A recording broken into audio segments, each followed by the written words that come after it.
Hey guys, Matt here, and I just wanted to show you something kind of cool that I've been working on in my Minecraft world. I'm hanging out in Kakariko Village from Link to the Past, and if you remember Link to the Past, there's a little gambling mini game south of the village in one of these huts here, and you pay like 20 rupees, and then you get to choose one of 3 chests, and depending on which chest you open, you either win a prize or more money, or you might actually end up losing money. And I wanted to recreate that in my Minecraft world just so I can stay as authentic to the original as I could. So when you walk into the room, there are 3 chests and they're all empty. I'll just make sure they are all empty. And they are. And over here in the corner it says, try your luck, insert 1 diamond to play. So we'll put our diamond in the chest. Come over to these and items will start popping up into the chests. And this is a little different from the original game, but you can choose which chest you want to take an item out of. And it's a random choosing between these 7 items. You have some currency here, some crafting items, and then 2 just junk items, and that would be the equivalent of losing your money.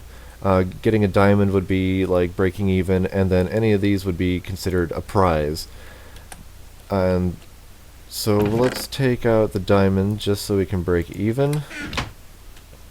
And then once you take an item out of the chest, after about a second or so, the other 2 chests will empty on their own. And this kind of prevents multiple prizes per play, and it also makes sure that the chests are going to be empty when you walk back into the room.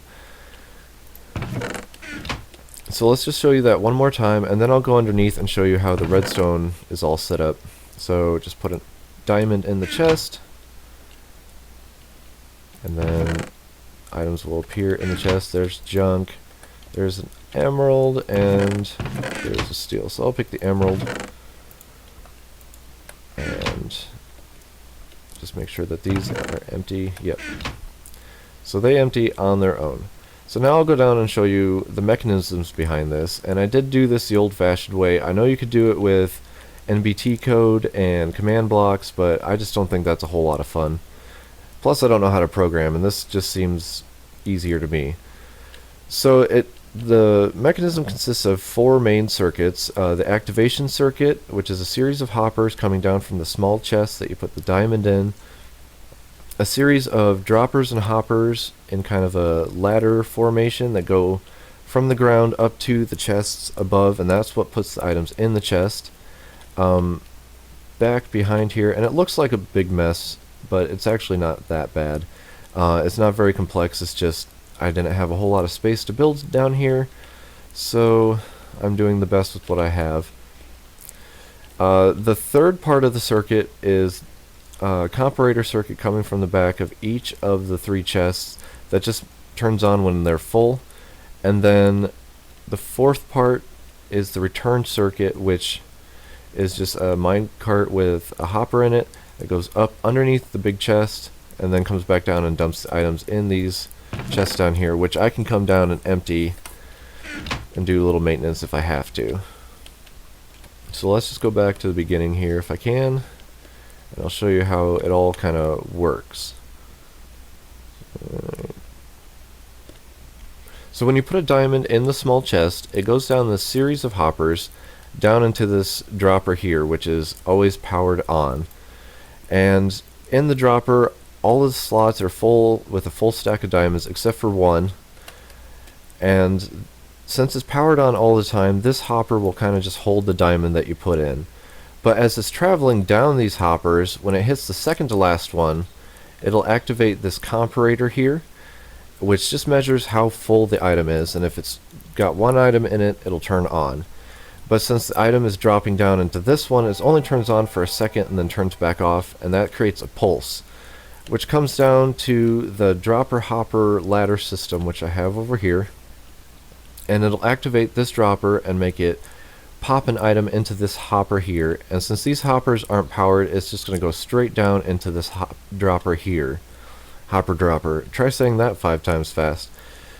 So, but as it travels through this hopper, it activates another one of those comparator pulse circuits, and it'll turn on and off on its way to this dropper, making it pop an item up here, and then there's another one on that side over there, and then another one on the dropper right under the big chest up there. And I had to do that because the way I have my refill system set up, in the dropper are the 7 random items, and then I made 2 extra stacks of the dirt and gravel junk items. And this is how I can control the odds of my game. The more junk items I put in here, the lower the chances of getting these good items. And since there's 3 chests, I can actually make 1 chest exclusively junk or crafting and really push those odds down. And then these chests just have the refill items, but in order for them to open, they had to have a block of air above them. So that's why I had to build this all the way down here and make a ladder up to those chests. And then just to save space, I built the other ones going down the other way. So when an item pops up into the chest, it'll turn on these circuits here. There's a comparator behind the chest, behind that wall there, up top. And it'll turn on these circuits here, which in turn turn on these torches and turn these off, activating this XNOR gate back here, which is connected to a pulse circuit. And this only pulses when this turns off, this torch here, and that'll only turn off when one item is taken out of one of the chests. I don't really understand completely how it works, but it works. And then when you take an item out, it'll cause one of these torches to turn on right here, these torches, which will turn off this circuit because they'll be different. One will be lit and one will be off, so it'll turn off this and turn this pulse on, and it'll just pulse real quick, and that sends out the signal over to the power tracks underneath the minecarts, and that'll just send the minecart up, and then it comes straight back down and dumps the items from the chests into the dump chest below. And that pulse also sends a pulse back to that dropper, which will make it spit out a diamond, and it'll drop the diamond that's waiting in this hopper down and just reset the whole circuit. So real quick, I'm going to just show you how all this works from down below. You put a diamond in the chest here, or this hopper, which is directly below the chest, and you'll see that pulse, and it happens really quick. But now there are items in the chest, so if we come back here to these comparator circuits, they'll be on, all 3 of them. And then if you look back here, these torches are off and these are both on. So when you take an item out of the chests, it'll turn one of these circuits off, turning one of these torches off, and then that will activate the pulse. So we'll just do that manually down here.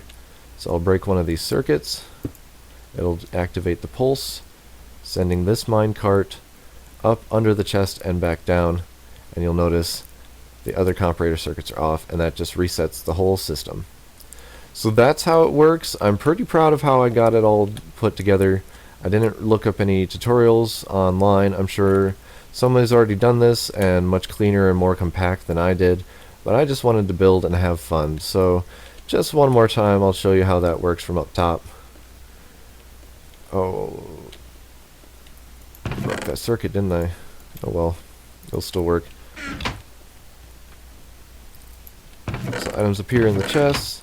We'll have to take one from over here since I broke the circuit down there. Oh, they already dumped. Okay.